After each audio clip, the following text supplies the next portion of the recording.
We fight. I'm going to start that again. I think I started too soon. So welcome to Minority Rule, a conversation with Ari Berman and advocates. I'm Bruce Spiva, Senior Vice President at Campaign Legal Center. Thank you all for joining us.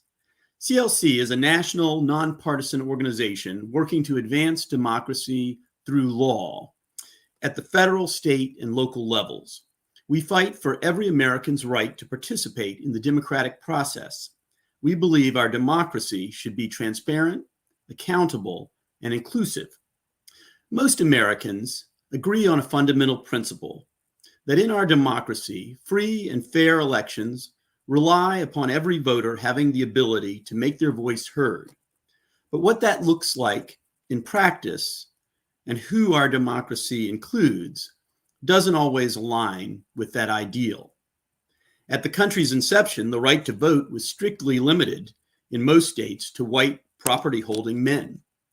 Deeply undemocratic structures are built into the Constitution, such as the Electoral College and the Senate. The Constitution gave Southern states disproportionate power in the House of Representatives, ironically, by counting 3/5 of its dehumanized and disenfranchised slave population in the Southern population for purposes of allocation of congressional representatives. The franchise has expanded over subsequent generations through constitutional amendments, such as the 15th, 19th, and 26th Amendments, statutes, such as the Voting Rights Act, and court decisions. But throughout our history, it has often been a process of one step forward and two steps backwards. The 15th Amendment was followed by 100 years of disenfranchisement of the Black population after Reconstruction.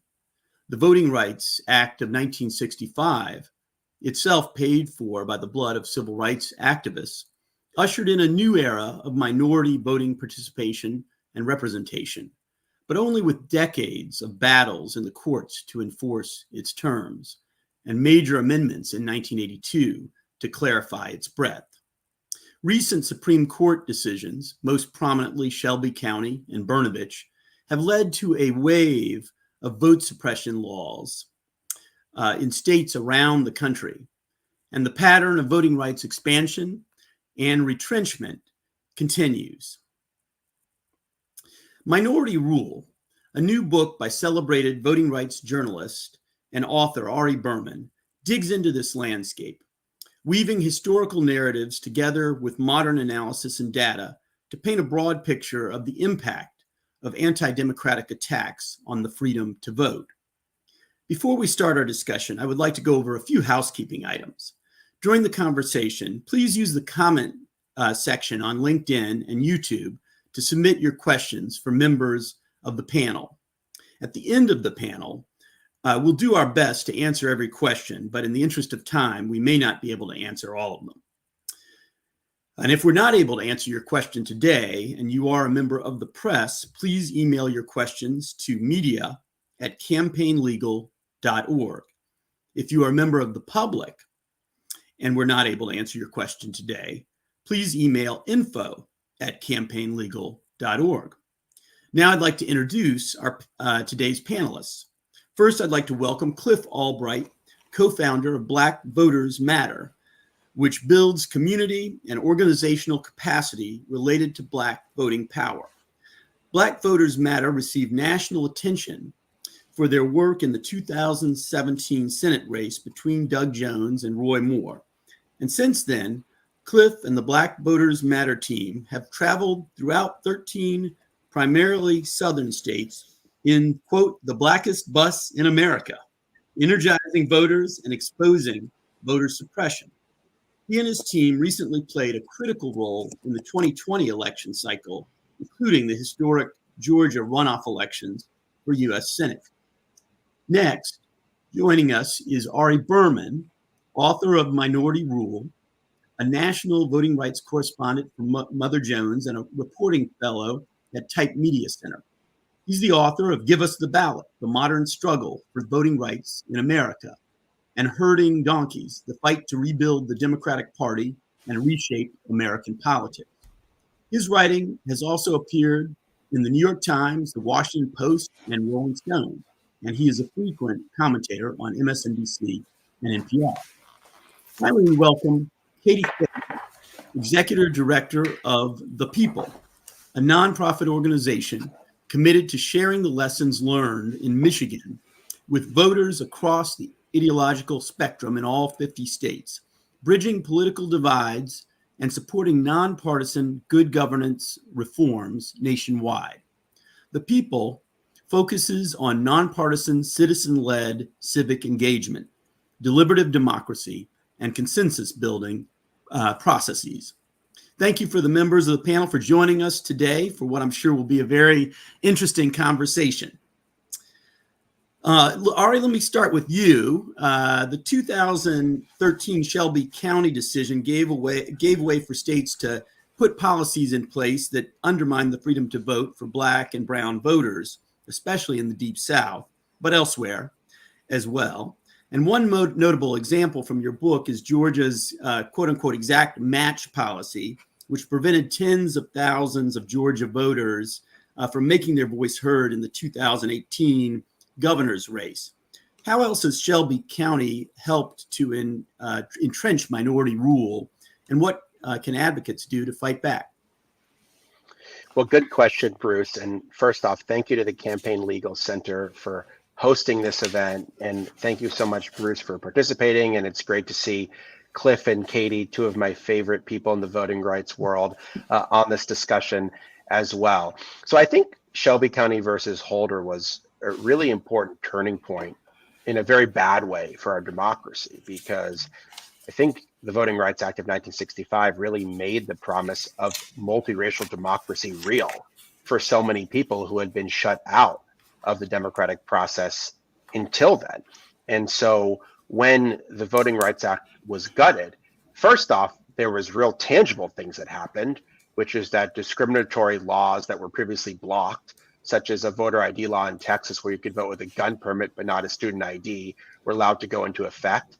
Then states began to pass new voting restrictions and new efforts to roll back minority voting power in places like Georgia and in Florida and in Texas and in other states with a long history of discrimination that otherwise would have been blocked by either the Justice Department or the federal courts. And the Brennan Center for Justice put out a report last year on the 10th anniversary of the gutting of the Voting Rights Act, and they found that nearly 100 new voting restrictions had gone into effect in 29 states. So Chief Justice John Roberts, who wrote the opinion, said voting discrimination is largely a thing of the past, and basically all of the states with a history of voting discrimination said actually maybe not.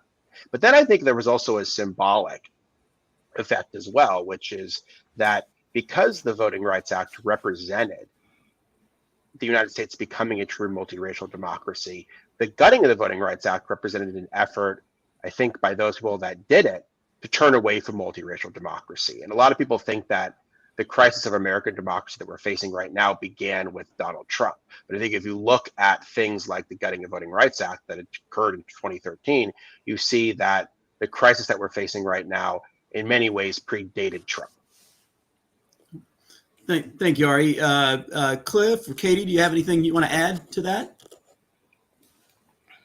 Okay. I'll just to add on to Ari's point about the ways that a lot of this predates Trump. Even if we look at the big lie, right? If we look at the rhetoric around so-called election integrity, like you can go back to the Florida election and the aftermath of the Florida election of 2000. The voters that were purged in that election, everybody paid attention to the butterfly ballots and less attention to the purging of voters. Since that time, we've seen that issue of purging in the so-called interest of election integrity. We've seen that expand. We saw it expand to Ohio just 2 and 4 years later, and then Ohio becoming the state to do the largest purge that I think that we've ever had. And so, Ari's point about the ways that this attack on voting and this attack on majority rule predates Trump, I think is a critically important one. And Bruce, let me just add, I forgot to answer the second part of your question, which is what can people do about this, which I'm sure Cliff and Katie have thought about. But I mean, there was a very big effort by the Congress to pass voting rights legislation. It failed, but it came very close to passing. Basically, 2 votes in the Senate needed to flip. I think this is going to become an issue in the 2024 campaign, because I think the people running for president have very different views in terms of what they would do on voting rights. It's also important in terms of what the next Congress looks like. I think that if there were to be a Democratic trifecta in Washington, they would make this one of their top, if not their top priority. And it also speaks to the issue that Katie's working on, which is in the absence of federal protection for voting rights, the states become more important than ever. And states are doing a lot of really innovative things to try to expand voting rights and protect voting rights in the absence of federal legislation being passed. Yeah, that's such a good point. And I appreciate also, Cliff, you mentioning that it's not just in the Deep South. I mean, we have states like Ohio and Wisconsin and Iowa and other places where you have similar problems with voter suppression. Let me throw another question out there. And Katie, I'm going to pitch this one to you. Social media has been a transformative tool for American politics, but not always for the good. Can you talk a little bit about how bad actors are using social media to stoke racism and sow doubt in our elections? And do you think it could be used as a force for good to protect and advance democracy? Sure. Hi, I'm so glad to be joining everybody today. I think I'm not necessarily like a social media expert, but I have a lot of experience on this front of seeing the good and the bad. I think one of the most important things for all of us to remember is social media is not a complete replacement for reality. When we started our organization, The People, we actually brought 2 people from all 50 states and U.S. territories to Washington, D.C. And they were demographically and politically, ideologically representative of the country. So we kind of had the question of like, should we get divorced? Like, is America so broken? We just need to all go different directions. And over a weekend, these people came together, no matter how different their life experience was, formed deep relationships and decided, you know what, actually, we have a lot of similar frustrations and we have a lot of similar ideas for how we would like the country to run. And we have a lot of shared American values. So all these people so excited, they go home and they add each other on social media. And all of a sudden they feel like they don't even know each other. They're like, did we agree on anything? And it was just one of those stark reminders that, it's not reality. I think one of the biggest things that social media does is it oversimplifies how complicated our world is and tries to make a meme out of every single thought that somebody has. I actually have an article that I'd be happy to kind of share with everybody who's listening that kind of talks about that and how one of the biggest ways we can combat this is by trying to complicate the narrative and not just trying to simplify everything. But, I think in general, how and why we see so much from bad actors, I think the simple reason is that big tech companies are operating with no serious accountability or oversight. They're putting profits above societal harms, above mental health harm for our communities, our U.S. national security. It's already hard. I think all media companies are contributing to this. But if you remember, related to the claim that Cliff had mentioned the big lie, the claim that the election was stolen in 2020, the Fox News versus Dominion case, you could actually hold a news station accountable for misinformation that was spread. But that part of the law, Section 230, it doesn't actually apply to social media and the internet if they didn't create the content. And I think that creates this really big loophole where you are not getting any real regulation besides self-regulation. And I think we can all see that self-regulation hasn't been great. And part of with social media and AI is you can create so many tailored messages in a very quick amount of time and then target it because every person's algorithm of what they're seeing on their newsfeed is different. So somebody can, a fake news organization can post 20 articles that all have the same lies in them that have 20 different headlines to try to get different types of people to click. And that kind of creates this system of folks just getting bad information really quickly. And it makes it really hard for people to have literacy around understanding what's true and what's not. So I think and we've all probably experienced that. And of course those algorithms also put us into echo chambers that make us start to think that like everybody thinks like me. And I think there's also some narrative campaigns that go along with that too. Like around trying to get voter apathy to spread. I know that we saw this in Brazil, I believe, with the attempted assassination of their president, where they basically said, well, now that assassination attempt has happened, the election is a foregone conclusion. Don't even try to vote for somebody else. And guess what? I think we saw that in America too. Kind of the election's a foregone conclusion now that there's been an assassination attempt. And those are purposefully placed narratives and articles to try and make people feel like their vote and their voice doesn't matter. But it's not all bad. For those of you who aren't familiar with my own personal story, I didn't used to be involved in politics at all, but I went on social media and was fed up. I'm from Michigan. We had the Flint water crisis happening where it felt like nobody was really serious about making change. And we saw our legislature just passing a lot of bills where they were purposely making it so that citizens couldn't veto them or have real accountability. And so I said, like, hey, we got to fix this, and brought up gerrymandering. It was something I had known about, and said, hey, I want to take on gerrymandering. If you want to help, let me know, smiley face. And all of a sudden, that kind of went mini viral to other people in Michigan. And there were thousands of people sending me private messages saying, hey, I've cared about this for a really long time. Let me know how I can help. And then I went, oh no, I actually have no idea how to end gerrymandering. Like, I just know that it's a bad thing. So I had to quickly Google, how do you end gerrymandering in Michigan? But the really cool thing is the internet told us, it told us about the process of the ballot initiative, where citizens can come together and write constitutional language, gather a bunch of signatures for us to qualify for the 2018 ballot. It was over 300,000. And then people can directly vote and actually change the law themselves. And we would have, it was just an idea that quickly we saw, actually, I'm not alone. All this despair I feel of how it feels like there's no ability to change the system. Actually, a bunch of us feel that way. And if all of us do what we can, change is actually possible. And we were able to also use tools like Google Docs that just lets like multiple people be able to work on the same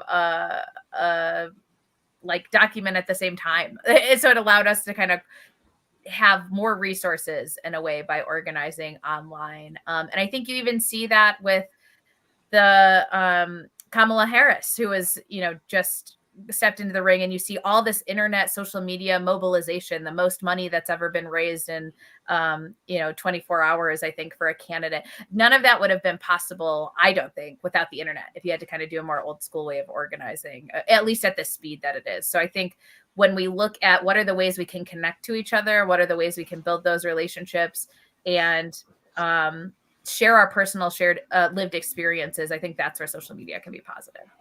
Yeah, that's great. Well, those of us, all excellent observations and points. Those of us who had been trying in vain for so long to end partisan gerrymandering through the courts are glad that you got that answer through Google and implemented it in the real world. Although we did have a recent victory in Wisconsin on ending partisan gerrymandering there. But I so appreciate that answer and what you and other activists around the country have done through referenda or initiatives to try to end partisan gerrymandering. Cliff, let me go to you. We'll talk a little bit about the Supreme Court, which has become increasingly partisan and increasingly seems to be, to many people, to be serving its own ideological interests and wealthy special interests over the will of the people. How should voters and lawmakers approach reforming the judiciary to embrace a multiracial democracy, in your view? Yeah, I'm glad you phrase it in terms of reforming the judiciary, because it goes beyond the Supreme Court. Obviously, there are some things that we need to do with the Supreme Court itself, particularly because of on this issue that we're talking about, voting rights and voter access and majority rule. All of that is going to have to go through this Supreme Court. And so what we do with it is critically important. There's a lot of things that people have talked about in terms of like basic reforms. For one, having some kind of ethical code of standard, right? Because Lord knows we're looking at one of the most corrupt Supreme Courts that we've ever seen. Term limits has been discussed, and certainly something to think about. Ultimately, and really immediately, I think we've got to add into that discussion expanding the court. You know, and our organization, Black Voters Matter Fund, was a part of a coalition of organizations that, you know, sponsored a bus tour going around the country talking about the need to expand this court. A lot of people think that the court has always been at 9 and it's written in stone, and it's not. It doesn't have to be that. And at the time that it was made 9, that there were 9 circuits, 9 federal circuits. Well, now there's 13. And so there's a argument to be made, not on partisan grounds, but just on common sense and consistency, that there should be that at least that many, you know, adding 4 justices to the court. So there's a lot of discussion around, and it needs to be more discussion, and it needs to be a part of this election cycle, right? Like, what are the plans for the Supreme Court? But it's beyond the Supreme Court, because again, it's about the entire judiciary. Let's keep in mind that some of the things that we're seeing even making it to the court, and I'll, you know, just giving the example of the recent decision around independent counsel, right? Pretty much had been settled law, right? But you just get a judge who just decides, well, on the basis of nothing, I'm just going to float it and hope that it gets up to the Supreme Court. And we're seeing that on issue after issue. We're seeing it in regards to whether or not there can be private discrimination. And you've had a federal circuit court float that idea, which eventually will now have to go to the Supreme Court. So, you know, we really need to have a discussion about the entire judiciary, and we need to raise it to the importance, the same way that the Black Lives Matter movement made this concept and amplified the importance of a DA, right? And the concept of a progressive DA, to the point where now, you know, that's now a phrase that we didn't even really have 15 years ago, right? Mm-hmm. We need to have that same kind of movement in terms of really understanding the importance of the judiciary, in particular the federal judiciary, and also with that, making it very clear that where people stand, where presidential candidates stand on the types of appointments that they would make to the federal judiciary is critically important. It's not irrelevant that there was dozens of, maybe not dozens, but I think dozens of nominations where federal nominations that the Trump administration made, where as they were going through the hearings, one of the routine questions, and a lot of people didn't understand, well, why is this a question? But one of the routine questions was, do you think that Brown versus Board of Education was correctly decided? Mm-hmm. Seems like a no-brainer, right? You'd hope so, right? Right. But you had a lot of these Trump nominees refusing to say whether or not Brown, which of course most of us know ended legal segregation in education, they refused to say whether or not they thought it was correctly decided. And so we've got to really, again, we got to deal with the Supreme Court. We got to deal with the long term. We got to deal with the short term, but we've also got to deal with the overall judiciary.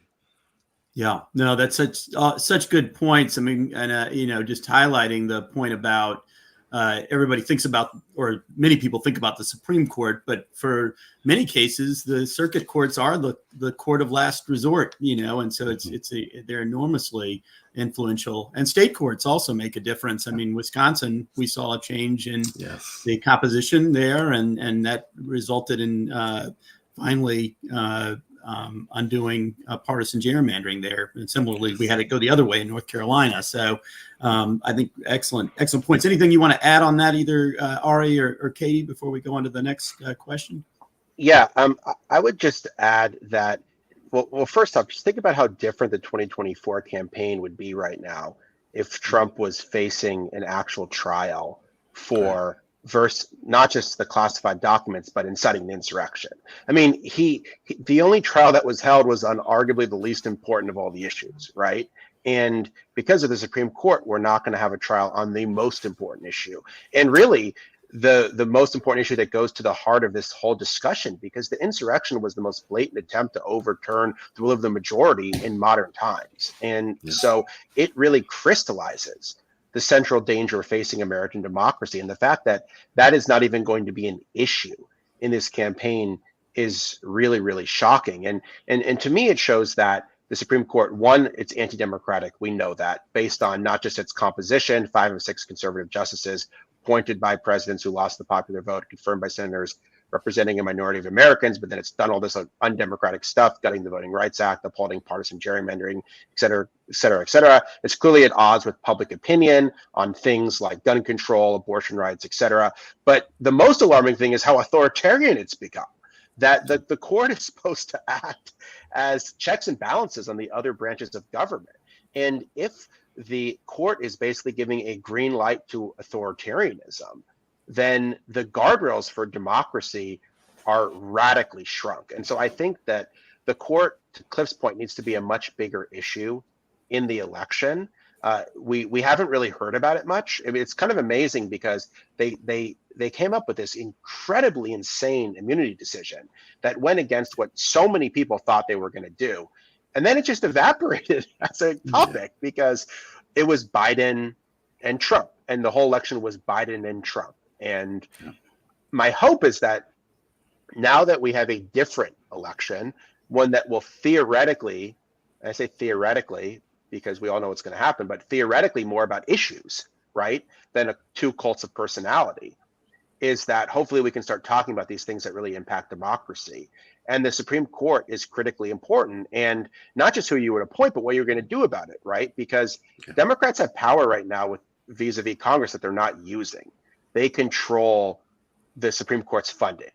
They can hold hearings. They can try to hold justices accountable. They can propose ideas. Biden said he was going to introduce ideas for the Supreme Court in the coming weeks. He had an entire panel. He had an entire commission on the Supreme Court that got buried. And so I think this needs to be a much bigger issue in the campaign. Yeah, excellent points. Katie, the next one I'm gonna give to you, and so if you have anything you want to add on that, you can do it at the same time. In 2011, as I'm sure you're well aware, behind closed doors, Wisconsin lawmakers delivered some of the most gerrymandered maps in the country, state legislative maps, significantly skewing Republican representation. And essentially guaranteeing their control of the state legislature for a decade or more. And although the Wisconsin gerrymander has now been slayed, thanks to, in large part, to some of my colleagues at CLC, many voters across the country are still fighting for fair maps. And you talked about this, I know, before in terms of your experience in Michigan, but do you have anything to add in terms of how gerrymandering could be stopped to ensure that voters can choose their officials rather than the officials choosing their voters? Definitely. And kind of tying the previous question, I guess, and then highlighting that the only way Wisconsin was able to, at least for now, have fair maps is because of a Supreme Court justice, a state level Supreme Court justice. Like, those races are so important and also sometimes do not get a lot of attention.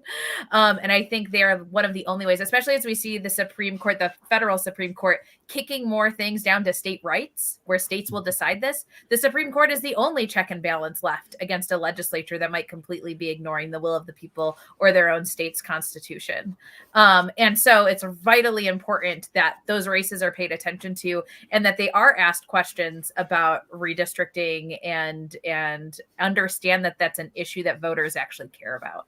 The difference between Wisconsin and Michigan is Michigan has a citizen referendum process where citizens can bypass the legislature to write our own laws and amend our own constitution. In Wisconsin, that isn't the case. And so you kind of depend on maps being drawn illegally. So the one thing I will say is that the fight is not over in Wisconsin. The first election that these new maps will be used in will be the upcoming one, which is an exciting opportunity where, regardless of which party wins, hopefully they will be able to see that at least some of the people who have been elected wouldn't have been elected otherwise until they got fair maps. And they have a pretty limited window, I would say, to actually try to change the law. And when you think about redistricting, so it's a process that only happens once every 10 years after the census that determines, what district lines determine the election lines for who is your representative in your state capital and who will be your congressional member if your state has more than one congressional race. And when you're thinking about, okay, how do we actually end that practice of politicians being able to literally pick and choose which voters they want in their district or not? I like thinking about it in 3 ways. So one of the ways that you can change it is you need to change who is actually doing that line drawing process.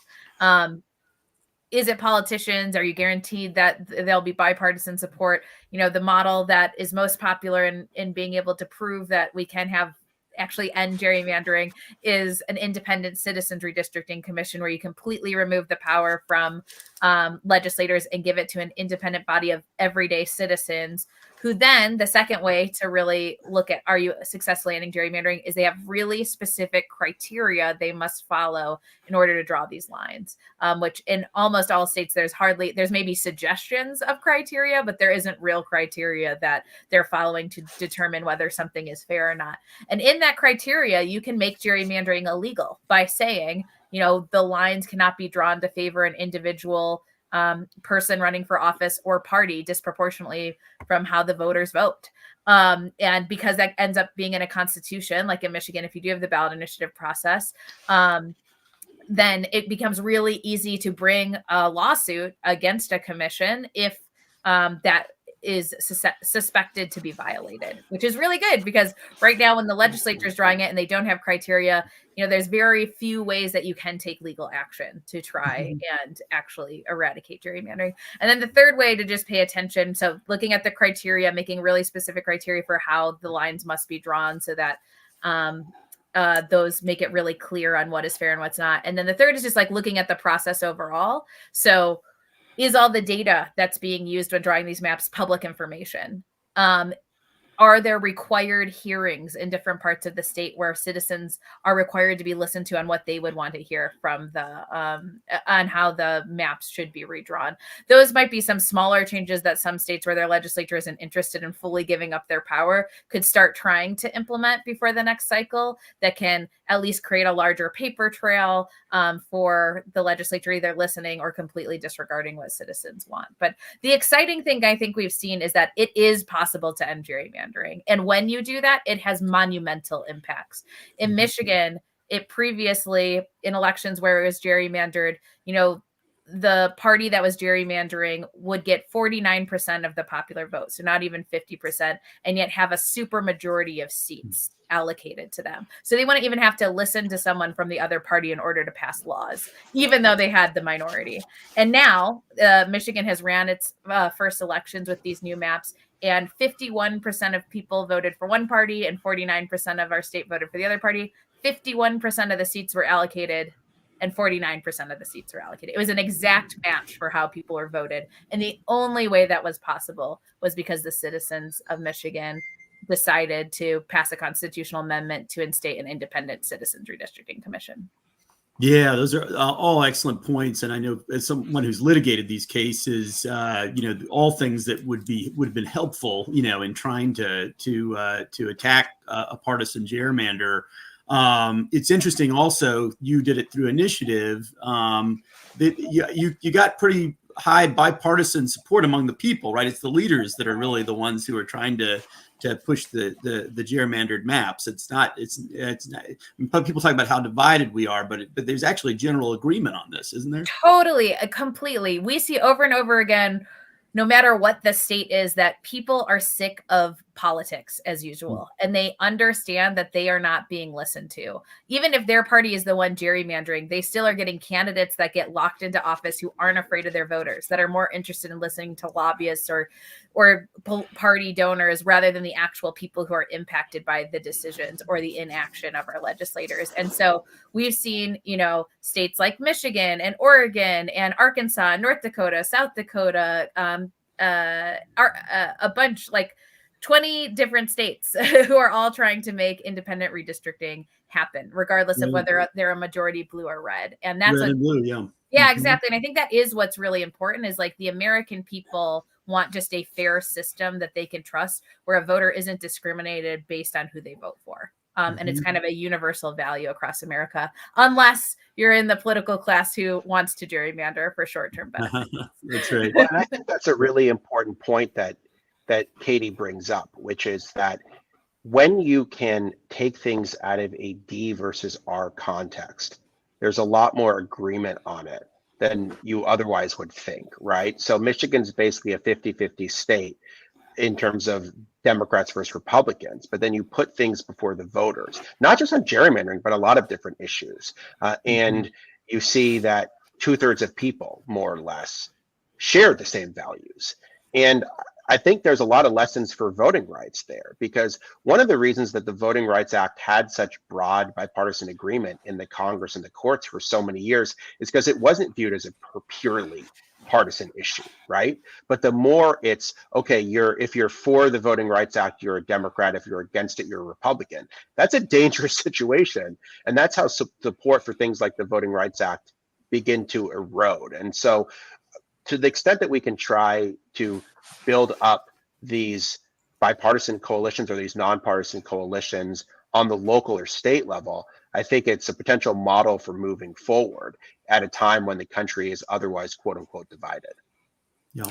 And to add on to, and connecting both of those points, when you have an issue where there is actually widespread, popular, bipartisan, whatever we want to call it, support, that's part of the reason why what we're also seeing is an attempt to change the very nature of popular participation in referendums and ballot initiatives, right? Again, Ari's book's talking about minority rule, and what you're seeing the minority do is try to change the very nature of even what the majority is, right? And so we saw that in Ohio, where they tried to change the number of votes, the percentage of votes that you would have to pass a referendum, which coincidentally they of course were targeting to the abortion referendum. We've seen the same thing in Wisconsin. We've seen in Mississippi, where they got so upset over the fact that Mississippi voters had the audacity, Democratic and Republican, to come together and overwhelmingly approve medical marijuana. So what does Mississippi decide to do? We're going to get rid of the entire ballot referendum process, right? And so this is what you do when you're trying to enforce minority rule. You change the very nature of what it means to be the majority. And on many of these referendum issues where, as we've all said, nobody really likes gerrymandering. Nobody likes unfairness. Nobody likes legislators being able to pick their voters instead of voters being able to pick them. But how do you deal with that? You change the nature of the power for people to be able to cast the vote and directly participate in decisions like that. You take the people out of democracy, right? I guess. So, well, and Ari, kind of on that note, I was intrigued by your discussion of the election in Wisconsin in 2016 in your book, and how many in the media blamed the loss on Democrats' purported abandonment of the white working class, but that there was very little discussion of the effect on turnout among African Americans, in particular, on things like voter ID and the other types of barriers that Scott Walker and his allies had put in place in Wisconsin before 2016. Why do you think the media focused on the narrative of white working class abandonment, Black lack of enthusiasm, that type of thing, and not on these new structural barriers to minority voting? Well, this was a very frustrating thing for me as a journalist who was covering the 2016 campaign, because the 2016 campaign was the first presidential election in 50 years without the full protections of the Voting Rights Act. And what that meant was that all of these new states that had previously been subject to Section 5 of the Voting Rights Act had new restrictions in effect. And then states like Wisconsin that weren't subject to it were doing similar things, because states pay attention to what other states are doing. And then if one state starts restricting voting rights, that makes another state more likely to do so. And so I thought this should have gotten a lot more attention. But once again, the election became a personality contest between Hillary and Trump. There was a lot less reporting on the structural issues that were shaping the campaign. And then when people started to write these postmortems, it was always about the Democratic Party abandoning the white working class, which was, again, the line that they decided mattered the most. Now, that was frustrating for a few different reasons. First off, it ignored the barriers that voters were facing, that there were actually a lot of people that wanted to vote, that weren't able to or had trouble voting. And this was a concerted campaign, not just through voter suppression, but through Russian interference and other things that Katie had talked about earlier that tried to get people to convince them that their vote didn't matter. And then also when we talk about the working class, it was always the white working class. And Cliff, I know this bothers you tremendously. I mean, there's a lot of Black and Latino and other people in the working class, but they're not in the white working class. And it's just over and over and over, it feels like the story that reporters do is go to some diner in Ohio and talk to a bunch of white people about the working class. But it's never like, go talk to Black people or Latino people and then think, what does the working class say now? And even with the coverage of Kamala Harris, we're seeing this again, which is the question of, can she hold white working class voters? And obviously that's important based on the Electoral College. But there was also a tremendous amount of problem of people who are non-white being disengaged in the election and people who are young being disengaged in the election. And those are constituencies that weren't getting nearly enough attention from the candidates compared to the repeated emphasis on the white working class. I think it just speaks to a larger problem with how the media is covering these campaigns and this larger notion of PAC journalism that I think we need to get away to. I think we need to focus a lot more on the structural issues,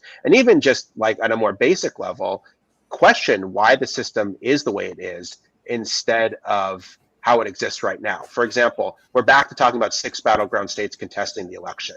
How much differently would our system be and our presidential elections be if all 50 states had the same voting rights when it came to presidential elections? That's something that you don't hear at all. We just take it for granted. Okay, these 6 states are going to decide the presidency. Katie, I know you're lucky enough to live in one of those states, but it's a pretty crazy system that prioritizes 6 states over 50 when it comes to how we're going to choose the most powerful person in the world. Yeah, that's so true. Cliff or Katie, anything to add to that? We're almost going to go into closing arguments, maybe a couple, not arguments. Sorry, I'm a bit of litigator too long. Closing statements or remarks. I've got a couple more questions, but if you have something to add, please, by all means. Okay. So, and this one, I think the next one is for you too, Ari, but obviously Katie and Cliff, you should jump into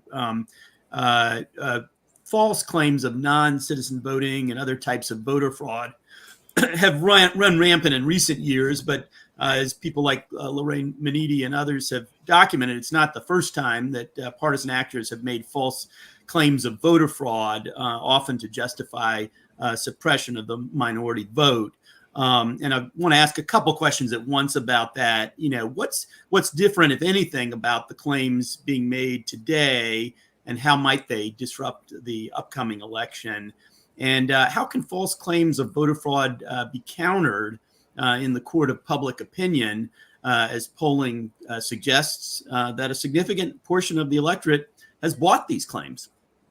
Yeah, I mean, and this is really dangerous because, as Katie was saying earlier, you had a lot of Republicans saying things that were demonstrably untrue. They knew they were untrue, but a lot of people unfortunately believed them. And then when it came time to admit, actually, we had no evidence for these claims when it went to court, a lot of people had already drunk the Kool-Aid. And so a lot of people had already believed the election was stolen. There was rampant voter fraud. And I think the non-citizen voter claims are just a newer version or an amplified version of the big lie, right? And they're making it particularly with non-citizen voting because it's a twofer for them. They're trying to scare people about immigration. They're trying to scare people about illegal voting. So they're tying those two things together. And they're also trying to warn about how the demographics are changing and all of these things that then lead to why they're pushing for minority rule in the first place, because they're so concerned with how America is changing. I think the thing that's difficult about combating it is you just look at Twitter, for example. In 2020, false claims about illegal voting were flagged by Twitter and in many cases deleted. Now you have the false claims about illegal voting are being made by the person that owns Twitter. Mm-hmm. And so how do you police that? And I'm curious what Cliff and Katie think about this, but I think it's made the jobs of election officials and voting rights advocates and other people who just care about getting accurate information much, much, much more difficult, because things that are untrue, far from there being accountability over them, they seem to be spreading even more widely than before. Yeah. So true. And let me ask, if you will, to kind of fold thoughts you have on that into your, closing thoughts and closing remarks, since we're getting a little closer to the end of the time. But why don't I'll start with you, Cliff. I think you go in reverse order of how we started the questioning. So, Cliff, can you give us your closing thoughts and anything you want to add on that last question? Yeah, well, first I'll just add on to the part about the illegal voting. In 2021, when Texas was trying to pass its voter suppression law, it got reported, and it was true, right? It wasn't just reported, but it was true, that if you read the preamble of their voter suppression law, their omnibus that combined all like this smorgasbord of suppression, but in the preamble, what they said in terms of what the purpose was to protect the purity of the ballot. And, which is language that literally goes back to post-Reconstruction when, several southern states, first started doing Jim Crow restrictions on voting, and it was to protect the purity of the ballot. In other words, we want to keep the ballot pure for white folks, and these black people don't need to be able to vote. And that language was literally used in 2021 in Texas. And it speaks to this point that Ari was talking about, when you have this notion of that some people are worthy of voting and some people are not. And we're going to do everything we can to make sure that the people who we don't think are pure, that we don't think should be voting, we don't think are smart enough to vote, then it creates all these mechanisms which are never really just targeted to one group. It really corrupts the entire process, right? The attempt to keep so-called, foreigners, illegal immigrants, undocumented from voting, it corrupts the entire process, the same way that Jim Crow corrupted and dumbed down the entire voting process in this country. And it's really just about a belief that there's only a very slim segment of this nation that ought to be able to vote.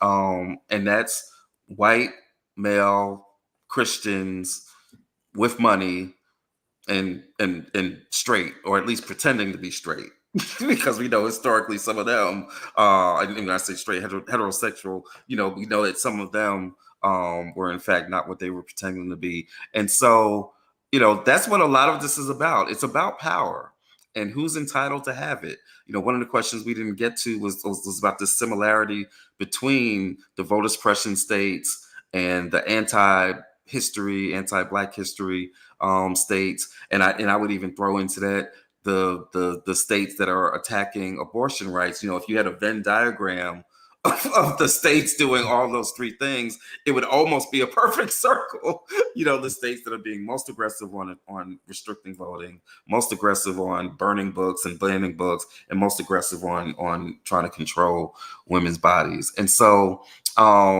it's about power. Because in all those, it's about a very select group being able to have power, being entitled to power, maintaining that power, and even maintaining it and embedding it, even as it becomes more and more clear that that's a minority that's trying to hold on to that power.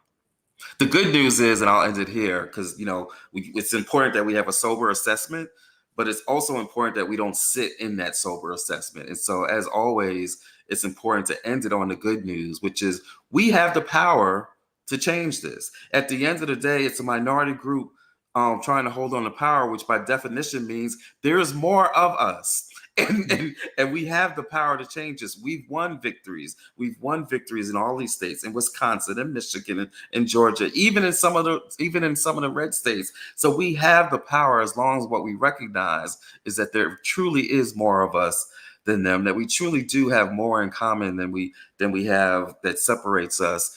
And what our history shows us is that when we work together, we win.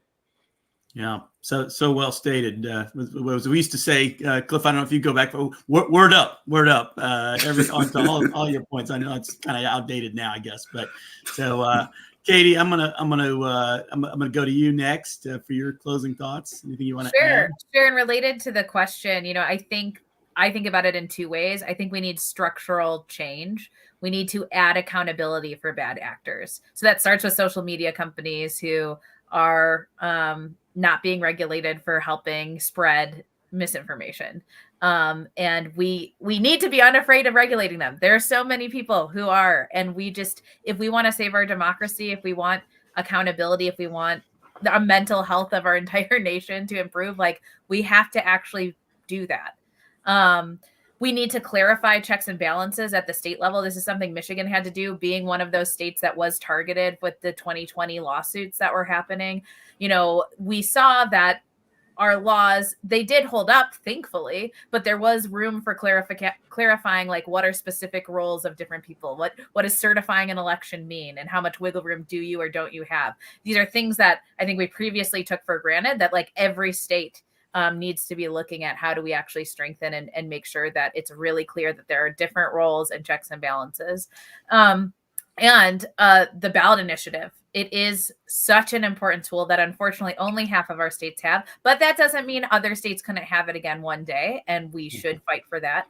We run a group called Respect Voters Coalition that is working to help defend, expand, and strengthen those ballot initiative processes. But, we need institutional and grassroots funders paying attention to this tool that is one of the only ways that citizens can actually fight back and gain accountability right now, especially if courts become compromised. Like, this is so critical. And then it's up to us. I mean, I think what we continue to see is that when people have a lived experience with an election, when they go to be a poll worker, when they can actually get decent civics education growing up to learn about how does our election process work, they trust it. They're more insulated from when somebody's trying to mislead them about something. There's a concept called pre-bunking, where when you can actually take time to tell people before they're getting those negative messages that, hey, somebody might be trying to influence you, and actually, hey, here is how the system, here's what an audit is and when it should be used, that actually works. It actually helps people who would normally be more susceptible to misinformation be more guarded against it. And we have to talk to each other and say, even though we voted for different people, look, we both participated and both our votes matter. And until we can really be doing those structural changes with our own personal accountability, I think we're in trouble. But the great part is there are so many people willing to fight for those structural changes, including everybody on this call, and for those personal changes. And as far as, like, closing thoughts, I just think I'm so grateful to Campaign Legal Center and Ari and Cliff for, like, the work that everybody's doing, but we each play our own role. And it will take journalists doing what they need to do, and organizations doing what we need to do, and lawyers doing what they need to do. And if anybody thinks that you can sit out on the sideline or just listen to all of this and you don't personally have a role to play, you're wrong. You absolutely do, because this is our country to hopefully perfect rather than continue to not perfect. So well said and so well taken. Ari, let me go to you to round us out here. And I want to say quickly, because I don't know if we'll run out of time, thank you so much, Cliff Albright, Katie Fahey, and Ari Berman. But Ari, why don't you close us out? Well, thanks so much to CLC for hosting this great conversation. I think we're at this really pivotal inflection point where the question is the country going to embrace multiracial democracy or turn its back on it? And we've been here before. We had that same debate before the Civil War. We had the same debate after the Civil War. The country turned its back on multiracial democracy, and we got Jim Crow for 100 years. We had the same kind of inflection point in the 1960s when the country decided to pass the Civil Rights Act and the Voting Rights Act and the Immigration Reform Act to make America a true multiracial democracy. And I think we're at that stage again where the question is, are we going to embrace multiracial democracy, or are we going to embrace much darker authoritarian forces of white supremacy? And I think that really is the choice in the election. And I think we also have to think about the issue of democracy as being much bigger than Trump. A lot of people are saying defeating Trump is protecting democracy. Protecting democracy is a lot more than that. Trump is an accelerant to the democratic crisis we face, but he's also a product of a broken political system. And so we need to hear a lot more about voting rights on a federal level and what it would take to reform things like the Electoral College in the US and the Supreme Court. At the same time, there's so much that could be done right now to try to expand democracy on the state level, to Katie's point, that is a lot quicker than the federal level, a lot more doable than sweeping fundamental change on the federal level. And so people at a time when there's so much attention focused on the presidential race, people shouldn't forget about those initiatives on the ballot in 2024 and those state legislative races and those state Supreme Court races and all those other races that are going to have a big impact on people's lives. And so I just want people to think about democracy more broadly and think about what they can do to build a stronger democracy at the state and local level. And yes, that means voting, but it doesn't just mean voting for one office, and it doesn't just mean voting. There's a lot more that goes into democracy than that. So thank you so much to everyone for hosting this call, for Cliff, for Katie, for Bruce and CLC, and all the great work everyone is doing. Thank you all again. Really appreciate it. Thank you all for joining us. Sorry we didn't get to your questions, but you can send to info@campaignlegalcenter.org if you want more information. Thanks again, and everybody have a great rest of their day. Hi, everybody. Thank you.